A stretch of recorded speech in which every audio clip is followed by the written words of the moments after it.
こんにちは、宮沢優衣です。今日はですね、教師があの子を避けてることがバレバレな NG 行動5選、こんなテーマでやっていきたいと思います。よろしくお願いします。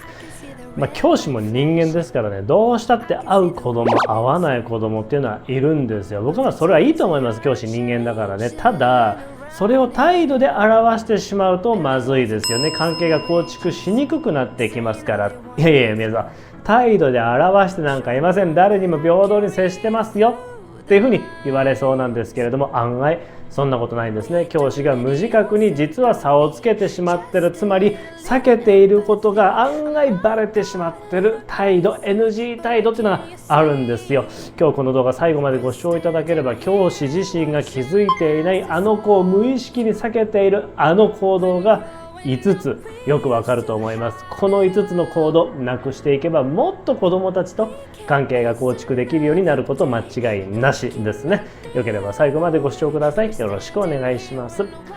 宮沢優衣教育研究所。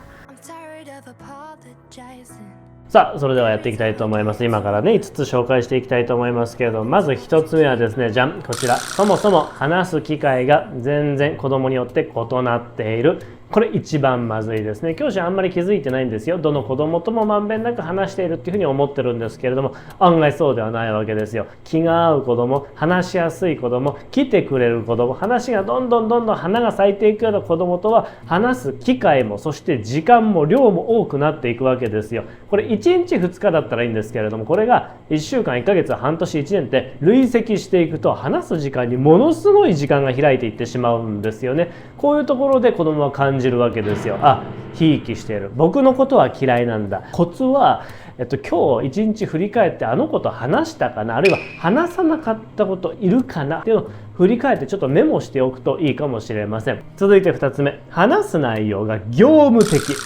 業務、もうほぼ業務の話しかしてない子供が中にはいるっていうことですね。やっぱりですね、話が合う子供っていうのはどんどん勝手に話が広がっていくんで、次第にですね、趣味の話になったり、ブームの話になったり、気になることの話になったり、洋服の話になったり、最近こうでこうでさとか、何してんのっていうような、何も意識しなくてもどんどん話が広がっていくものなんですよ。ところがちょっと話しづらいな、やりづらいな、広がっていかないな、どうしようかなっていうような子供ってやっぱり話のテンポ悪くなってきますから、どうしたって話が広がっていかない。だけれども話をした方がいいよな、話すべきだよなっていうふうに思うわけですよ、教師っていうのは。じゃあ何話そう、話すネタないな、じゃあとりあえずお仕事の話しておきましょうか。君あれ出しましたか、提出しましたか、ちゃんと直しましたか、しっかりおはようって言いなさいよっていうような説明とか指示とか、そういった話ばっかりになってくるんですね。これは実は会話、コミュニケーションとは言わないわけですよ。業務上のやり取りっていうことですね。業務上のやり取りをいくら積み重ねても、実はその子供との関係構築は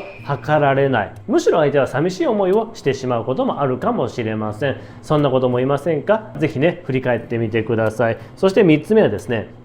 教師の表情がない。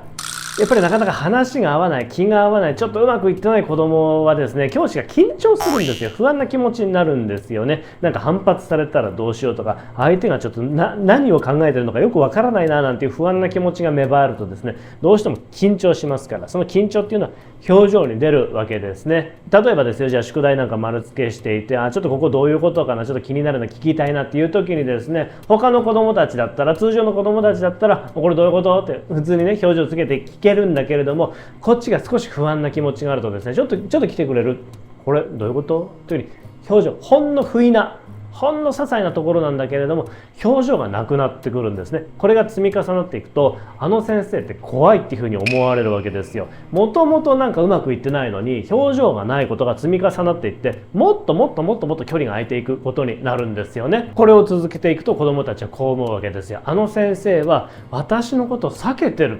こういうふうに思われちゃうっていうことですね。気をつけていきましょう。表情です。そして4つ目はですね、声のトーンですね。これも一緒です。緊張すると、不安な気持ちになると、どうしても人間って声が若干低く、あんまり元気がなくなってくるんですよね。気の合う子供、話に花が咲く子供が投稿してきてくれたらですね、おはようって言うんですけれども、そうじゃない、ちょっと緊張する子供が来た時にはですね、おはようこれ全然違うんですよね、印象がね。これが積み重なっていくと、あの子何々ちゃんにはいつも笑顔で優しく元気に明るく挨拶をしてくれてるのに、僕にはなんか冷たく挨拶をする、僕は嫌われてるんだ、避けられてるんだなんていうふうに思われてしまうことがあるわけですよね。実はこの声のトーンっていうものも子供によって変わっている、無自覚に変わっている可能性があるので、ここちょっと気をつけていきたいですね。そして最後の5つ目、今まで紹介した丸1から丸4、真逆の子供がいるっていうことです。これつまりどういうことかっていうと、話す機会が少ないんじゃなくてめちゃくちゃ話しまくってる子供がクラスの中にいる。内容が業務的じゃなくて雑談をどんどんできる子供がいる。そして3つ目、表情豊かに、そしてトーンも高くお話しできるような子供がいる。これ一見素晴らしいことなんですけれども、これをやりすぎてしまうとそうじゃない子供との差が顕著になっていってしまうんですよね。ここで一つコツ、僕が意識していたことを紹介したいんですけれども、めちゃくちゃ気が合う子供がいた時にはですね、むしろあえて若干距離取るようにしていましたね。ついつい楽しいからたくさん話をしたくなっちゃうし、自然と話盛り上がっちゃうんだけれども、そういう子供がいた時にはむしろ若干距離取って自分のテンションも抑えるようにしていました。そしてそうではない子供がいた時にはむしろ自分がテンションを上げて、ピエロになるじゃないですけれども、おはようってちょっと無理して表情が引きずってる時もあったかもしれないけれども、トータルとして見た時にどの子供に対しても安定した態度で関わってあげられるような自分であるように努力をするようになりましたね。やっぱり大卒すぐの時には無理でした。やっぱり今まで関わってきた友達っていうのが、会う人とはたくさん関わるし、会わない人とは全然距離取ってくるっていう、そういう生活をしていたので、会う子供とはどんどん盛り上がっちゃうわけですね。子供との関係がどんどん促されていくんで、いいことだと思ってたんですよ。ただ学級全体として見た時に、むしろそのあり方、態度が学級経営の足を引っ張っていたっていうことに、教師1年目の後何年か経ってようやく気づくことができたんですけれども、やっぱり学級の中にはたくさんの子供がいるんで、全員にできないことはするべきではない。そこはちょっと自分自身の心を制御コントロールしていくといいんじゃないのかなっていうふうに思います。で最後なんですけれども、一つだけポイントとして紹介したいお話があるんですけれども、公務員がですね、人によって関わる態度とか提供するサービスにその量とか質に違いがあったら困るわけですよ。例えば警察交番に落とし物がないか聞きに行った時に、自分とは違う市民に対してめちゃくちゃ親切に優しく関わっていたのに、僕の時だけぶっきらぼうに関わられて、お前の落とし物なんか知らねえよ、全然届いてねえよ、知らねえよ、よそ行けよなんていうふうに言われたら、そこまで言わないと思いますけれども、やっぱ悲しいし、それってあるべきじゃないですよね。ついつい忘れがちなんですけれども、教師は教師である前に一人の公務員なんだと。もちろん私立のね、学校の先生もいるかもしれませんけれども、基本的には子どもたちには平等に関わっていく、この基本スタンスを忘れないようにしていきましょうということでございました。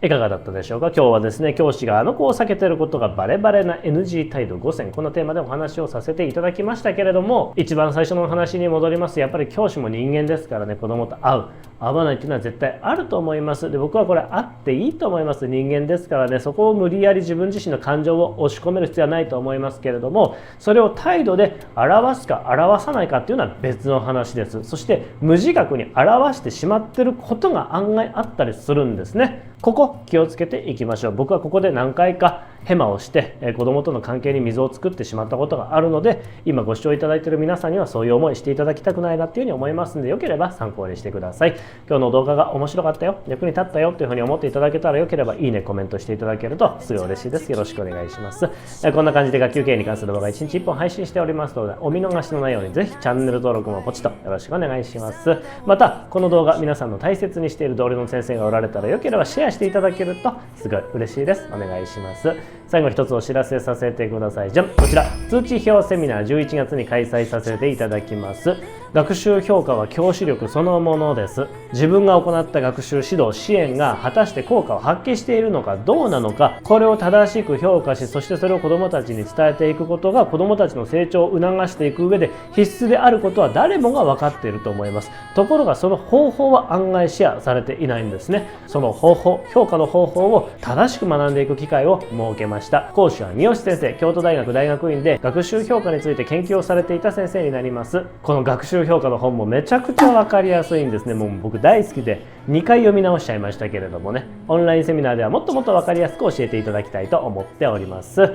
ちなみにですね、今早割ということで10月20日明日までですかね、早割でございます。本当は4400円なんですけれども、なんと3400円割引で1000円で講演チケットをご購入いただけるというめちゃくちゃな、もう赤字覚悟というか、もうぶっちゃけ赤字でございます。赤字でございますけれども、いつもお世話になっている皆さんになんとかプレゼントをお届けしたいなっていうふうに思って、この学習の場設定させていただきましたので、ぜひ迷っている方は今すぐこちらのチケットをご購入ください。今日も最後までご視聴いただきありがとうございます。皆さんの学級系心から応援しております。それではまた明日次の動画でお会いしましょう。さよなら、バイバイ。